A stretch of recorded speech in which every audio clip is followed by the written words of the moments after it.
Today we're making Instant Pot Hummus that is the creamiest, silkiest version of hummus that you've ever had. I'm going to be using dry chickpeas that I buy in bulk, and I'm going to show you how I soak them and then cook them in the pressure cooker.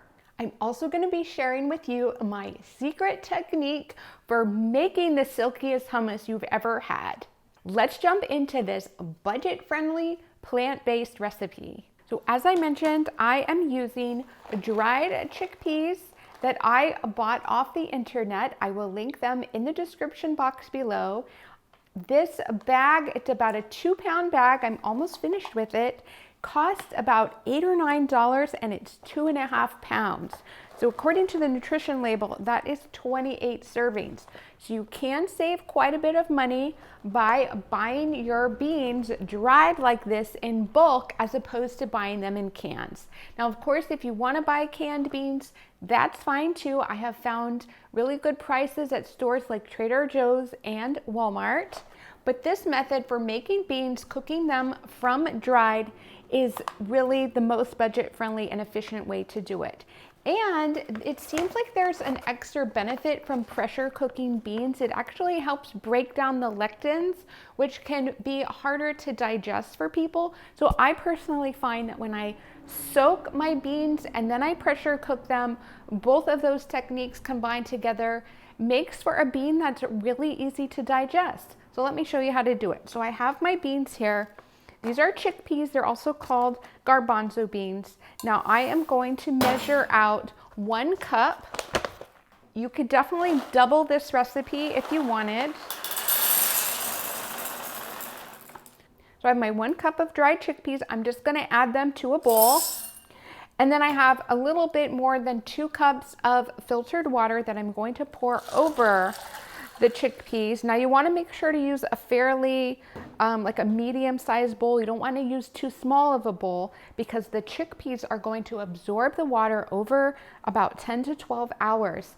And if you use too small of a bowl, I've actually had this happen, the water will pour out over the side of the bowl and you'll wake up to a soaking wet countertop. So a medium-sized bowl. Now we're just going to let these soak for 10 to 12 hours. And rather than having you wait that long, I actually did a batch last night, and you can see how they have absorbed the water and they have doubled, almost tripled in size, the actual chickpea. We're going to set these chickpeas aside, and now we're just going to deal with our soaked chickpeas. So now I am going to rinse my soaked chickpeas under cool running water in a colander, and then after that we will use some fresh filtered water and cook them in the Instant Pot. So let's get our chickpeas ready for cooking in the pressure cooker. We're just going to add the rinsed chickpeas. Now remember, that was just 1 cup, but of course they've expanded. It looks like a lot more. And then we're going to add 2 more cups of fresh filtered water.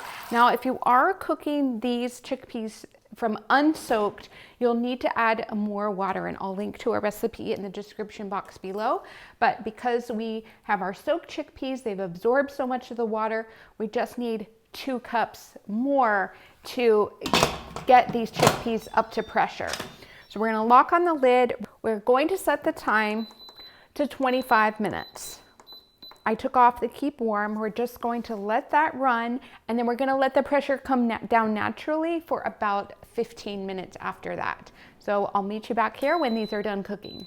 So our chickpeas have done cooking in the Instant Pot, and I let the pressure come down naturally for about 15 minutes. I want to move along in the process, so I'm going to use the quick release to get rid of any remaining pressure, and then we'll open up the lid. There's just a little bit, and there we go. Okay, so our chickpeas have done cooking, and now we have a few steps left before we make our hummus. Now, we're not actually gonna make our hummus right in the Instant Pot. I know the title says Instant Pot Hummus. We're going to have to use a food processor, but the next steps are really important. What we are going to do is take these cooked chickpeas and we are going to drain the cooking liquid, but we want to reserve a little bit. So I'm going to drain the cooked chickpeas in my colander over a bowl to collect some of that cooking liquid.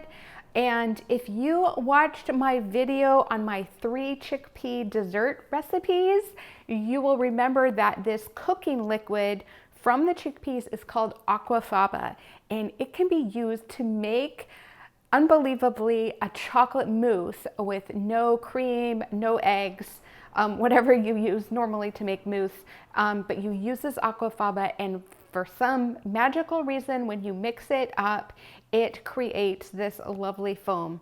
So, and you can use it in dessert. So be sure to check out that recipe. I will link it up on the screen and in the description box below.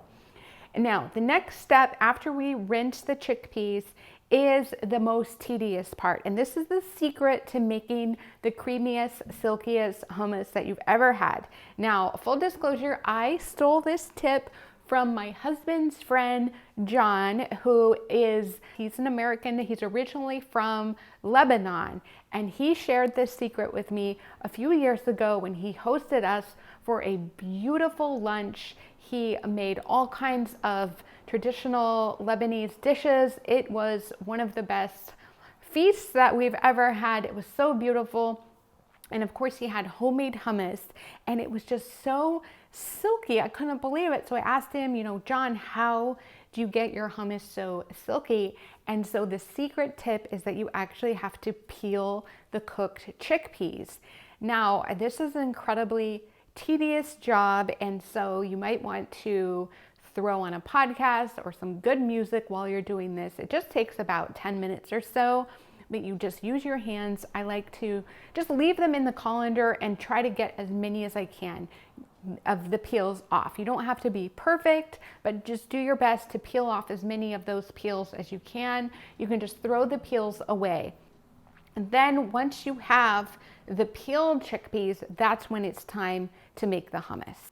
Okay, now we are finally ready to make our Instant Pot hummus, but we're actually going to use the food processor, as I mentioned.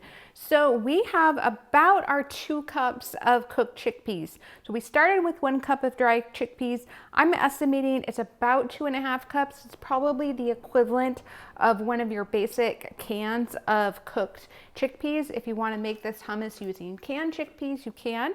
So we're going to add this into our food processor, and then we just have a few other ingredients. Now I have some freshly squeezed lemon juice. I have, it's about 1/2 cup here. I love a nice fresh lemony flavor to the hummus. And then I have a few other ingredients. I actually just added the cooking liquid. Now I have 1/3 cup of freshly squeezed lemon juice. I love this fresh lemon flavor to the hummus. Next, we're going to add about 1/3 cup of olive oil. And then we're going to add some tahini, which is sesame seed butter. It's ground up sesame seeds into a nut butter. You can buy it at most grocery stores. It's called tahini when it's a nut butter.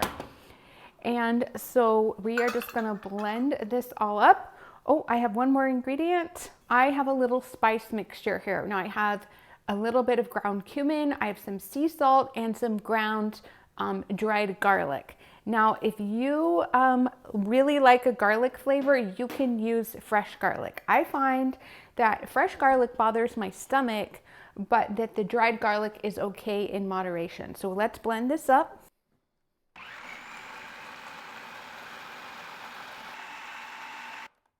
Okay, really only took about 30 seconds of time in the food processor. Oh my gosh, it looks perfect. Now also, I want to note that this hummus will get even thicker when it is chilled in the refrigerator, but you can see that it is so creamy. Now I'm gonna get this out of the way, and prepared hummus will last in the refrigerator probably up to a week, but I don't think that it's going to last at your house because it is just so delicious. Let me give it a taste. Wow. It does taste truly authentic. It has so much flavor. The salt level is just perfect. I promise you are going to love this hummus recipe. If you make it, please leave me a comment and let me know. And of course you can serve cooked hummus with anything, a pita bread. I like to serve it on top of a salad actually. It almost acts like a dressing, and then I put a bunch of chopped vegetables in, and it just is such a fresh, lovely meal and side dish. And the Instant Pot, of course, makes it so easy to cook the chickpeas from scratch. So I hope that you love this recipe, and if you make it, please leave me a comment and let me know.